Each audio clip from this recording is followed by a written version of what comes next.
sedih rasanya. Sedangkan mungkin kalau di Papua Nugini gitu ya, tetangga kita tuh, atau mungkin Malaysia atau bagaimana gitu ya, mereka bisa bertoleransi dengan tinggi. Gitu. Iya, betul sekali Mbak Arik. Nah, jadi saya sangat mengharapkan bahwa kita ya yang pernah tahu belajar ini, kemudian ilmu kita juga semakin tinggi. Ingat teman-teman, peribahasa bilang, padi semakin berisi, semakin merunduk. Benar nggak? Orang semakin berilmu, semakin tidaklah dia sombong. Jadi, kalau teman-teman kan sudah berilmu sekarang, melebihi teman-teman yang lain. Benar nggak? Banyak loh teman-teman kita yang tidak punya kesempatan untuk mengenyam bangku kuliah ya teman-teman. Nah, jadi kalau teman-teman ini sudah merasa diberikan kesempatan untuk memiliki ilmu yang luas, yuk apa yang sudah pernah dipelajari diterapkan ya. Karena teman-teman sudah bisa bedakan mana yang baik, mana yang buruk, mana yang benar, mana yang salah ya. Oke, saya lanjut ya. Sampai di sini ada pertanyaan gak nih? Saya harap nggak ada ya. Kalau ada pertanyaan, boleh langsung ditanyain aja. Oke, saya lanjut. Walaupun tiap budaya berbeda, tetapi ada 4 dimensi yang muncul untuk menjelaskan perbedaannya. Yang pertama adalah namanya power distance, teman-teman. Jadi kalau power distance itu berhubungan dengan interpersonal yang terbentuk karena adanya perbedaan kekuasaan. Jadi maksudnya apa tuh? Jadi maksudnya adalah kalau power distance semakin nih kalau power distance teman-teman bisa lihat di sini ya. Ada Kanada, Denmark, ada Prancis, Jerman, itu berbeda-beda teman-teman. Nah, jadi maaf kalau boleh tahu suara saya kedengaran nggak ya? Saya merasa jaringan internet saya lagi bermasalah. Kedengaran ya? Oke, kalau gitu. Nah, jadi kalau power distance di sini yang paling tinggi adalah Rusia. Maksudnya apa? Jadi antara masyarakat umum sama para petinggi-petinggi Rusia itu tingkatannya sangat jauh sekali, teman-teman.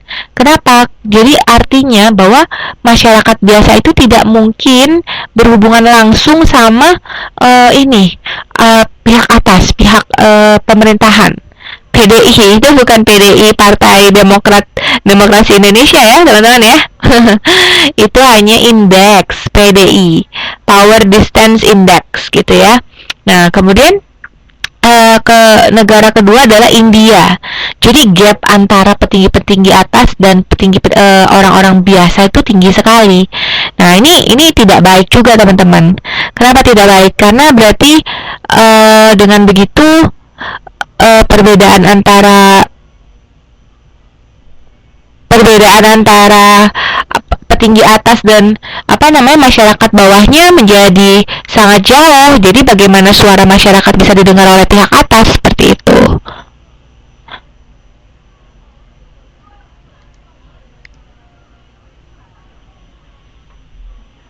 Tes.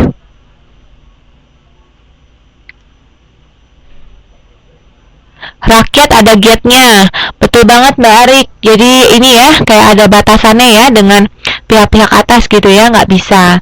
Jadi budaya pun seperti itu. Jadi budaya kadang-kadang membuat adanya power distance. Dimana bahwa kalau di Rusia mungkin rakyat jelata itu tuh tidak dianggap penting sama sekali oleh pemerintahannya. Sedangkan untuk pemerintahan atas itu merasa seperti sebuah kerajaan yang tidak boleh dimasuki oleh rakyat biasa seperti itu. Ini internet saya agak error nih. Kedengaran nggak ya suara saya? Kalau tiba-tiba suara saya menghilang, teman-teman boleh. Iya, suaranya hilang ya.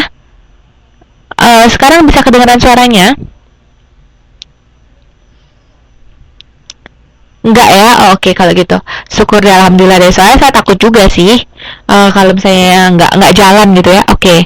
Kemudian yang selanjutnya adalah uncertainty avoidance. Sorry, ini bukan uncertainty ya. Maksudnya apa? Jadi contohnya, kalau orang di Indonesia itu ya, orang-orang Indonesia mungkin belum percaya teman-teman sama yang namanya online shop. Kenapa? Takut ketipu, kata orang. Saya lihat barangnya di gambar beda nih sama yang asli. Atau mungkin teman-teman juga ada yang di Indonesia mungkin kirim kirim uang, udah transfer uangnya, barangnya lah nggak dikirim gitu kan? Kayaknya nyesek banget nggak sih teman-teman? Mending kalau uangnya kecil gitu ya, paling cuma 100.000 nggak apa-apa deh. Ini mungkin 1 juta, 2 juta, bahkan 10 juta atau ratusan juta. Itu banyak sekali terjadi. Jadi uncertainty avoidance. Jadi ketidakpastian, menghindari ketidakpastian. Nah, kalau di Amerika, kalau di Inggris gitu kan, di luar negeri, mereka percaya dengan adanya online shop. Kenapa? Suara keresek-keresek ya, Mbak. Sekarang bisa kedengeran, Mbak Anis? Saya harap nggak ada masalah nih. Soalnya saya takut juga internetnya agak-agak error. Mudah-mudahan nggak ya. Oke. Kemudian kalau misalnya suaranya nggak jelas, boleh langsung komplain ya. Oke. Nah, kemudian kalau di luar negeri itu mereka percaya dengan adanya online shop. Kenapa? Kalau teman-teman tahu Amazon.com gitu ya, atau eBay, itu mereka sangat-sangat, mikrofonnya terlalu dekat gitu ya. Oke, agak jauhin dikit kali ya. Oke. Nah, jadi kemudian di Inggris, di Amerika, mereka percaya sekali gitu dengan online shop. Kenapa? Karena kalau misalnya barang itu tidak dikirimkan ke customernya, itu berhubungan dengan reputasi, teman-teman. Reputasi itu sangat mahal loh harganya. Kepercayaan terhadap konsumen itu sangat mahal harganya. Jadi buat orang luar negeri yang penuh komitmen, mereka nggak mau jualan online shop itu pura-pura atau bohong. Yang ada benar, seperti itu. Nah, kemudian jadi di sini budaya pun berbeda. Di Indonesia trustnya, kepercayaannya masih sedikit. Tapi kalau di luar negeri itu sudah tinggi sekali untuk online shop. Itu hanya contohnya aja. Kemudian kalau masculinity dan femininity ya. Oke. Agak susah juga ya nyebutnya ya. Oke. Jadi kalau yang satu maskulin, iya betul sekali Mbak Anis, di Indonesia tuh penipuan banyak ya. Jadi akhirnya orang nggak percaya deh. Nah, kemudian bicara tentang maskulin, Mbak Jue pernah ya ada pengalaman kena tipu ya? Sebenarnya harus hati-hati sih, karena memang online shop itu asas kepercayaan teman-teman. Jadi kalau misalnya nggak kenal-kenal banget, ya saya tidak menyarankan sih, gitu ya. Oke, kemudian bicara maskulin dan feminim. Maaf ya, mohon maaf sebelumnya kalau teman-teman di sini ada yang berasal dari Padang mungkin, atau ada yang berasal dari suku Batak gitu mungkin, hmm, tidak ada hubungannya dengan jelek atau tidak, jeleknya jelek atau bagusnya ya teman-teman ya. Ini hanya sekedar contoh aja. Setahu saya katanya itu kalau Padang, kalau mau nikah ceweknya itu harus bayar ininya, bukan mahar lah, mungkin sebutnya mahar, atau tapi disesuaikan dengan pendidikan suaminya, apalagi kalau suaminya orang Padang. Bener nggak tuh teman-teman? Saya dengar sih begitu ya. Jadi itu termasuk budaya juga sih teman-teman. Atau mungkin sama juga dengan orang Batak, kalau nggak salah sih seperti itu juga. Saya lupa antara wanitanya harus membeli laki gitu ya, bukan membeli dalam arti mungkin membeli jual beli laki-laki gitu, bukan ya, tapi mungkin tradisi lah teman-teman ya. Nah, di sini ada beberapa daerah di Indonesia yang masih seperti itu. Ya kan, misalnya dilihat pendidikan laki-lakinya apa, misalnya S1, kemudian S2, berarti harus bayar sesuai dengan nilai daripada pendidikan si pria tersebut gitu kan. Benar Mbak Jue, ada loh wanita yang memberikan maharnya kepada laki-laki. Jadi tidak selalu pria ya yang membayarkan mahar ya. Ini bicara mengenai budaya teman-teman. Nah, jadi artinya apa?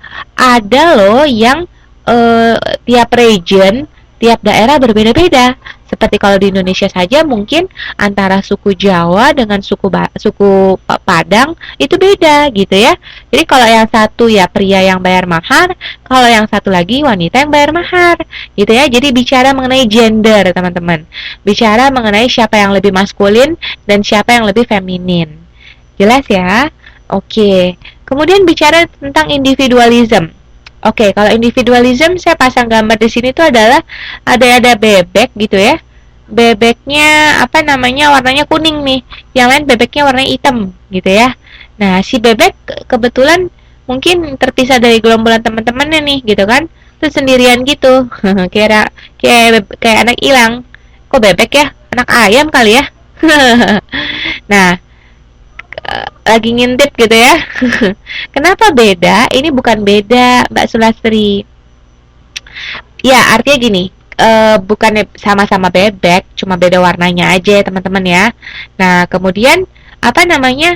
Kalau individualism itu adalah di mana seseorang wanna be different, ya.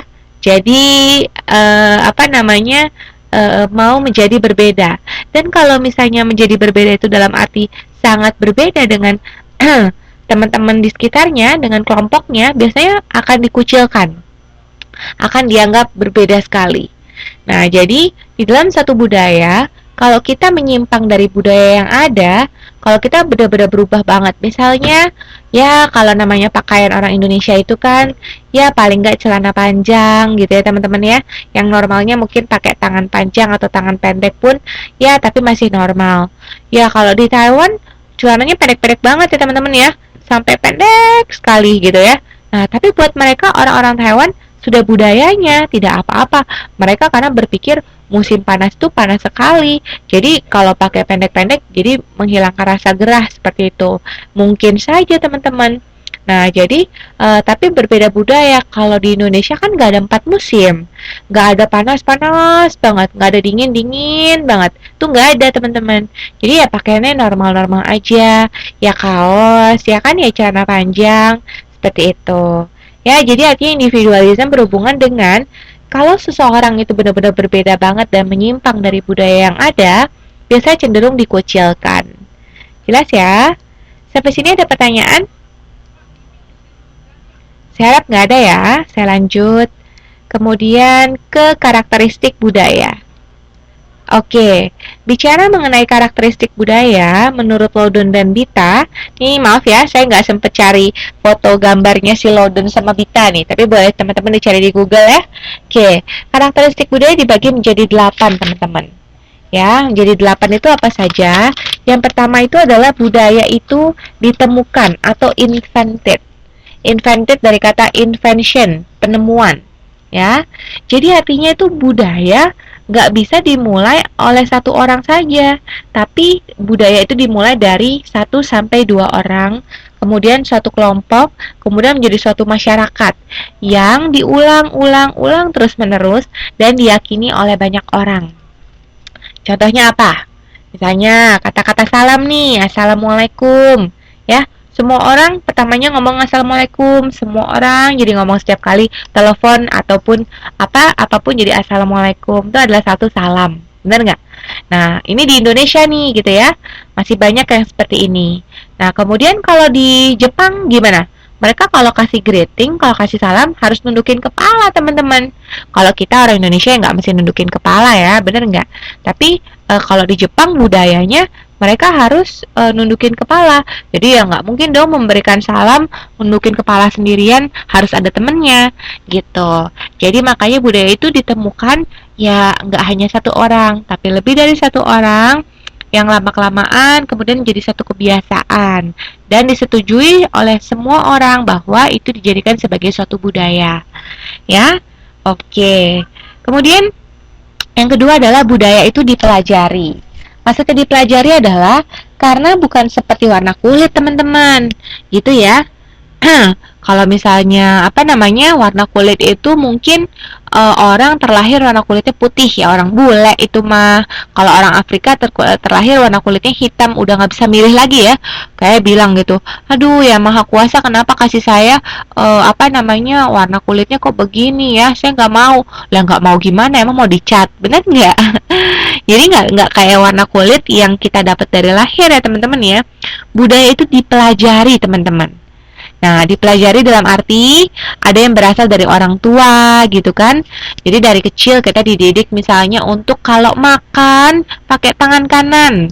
Makanya jarang banget orang kidal di Indonesia. Kita diajarin tangan kanan. Terus kalau anak kecil suka dibilang misalnya nih kayak contohnya budaya cium tangan gitu ya. Nah, banyak juga budaya cium tangan, atau mungkin kalau anak kecil diajarin, kalau nerima pakai tangan kanan, nggak boleh pakai tangan kiri, tangan bagus mana tangan bagus, gitu ya, bener nggak? Teman-teman suka ingat nggak dulu waktu kecil?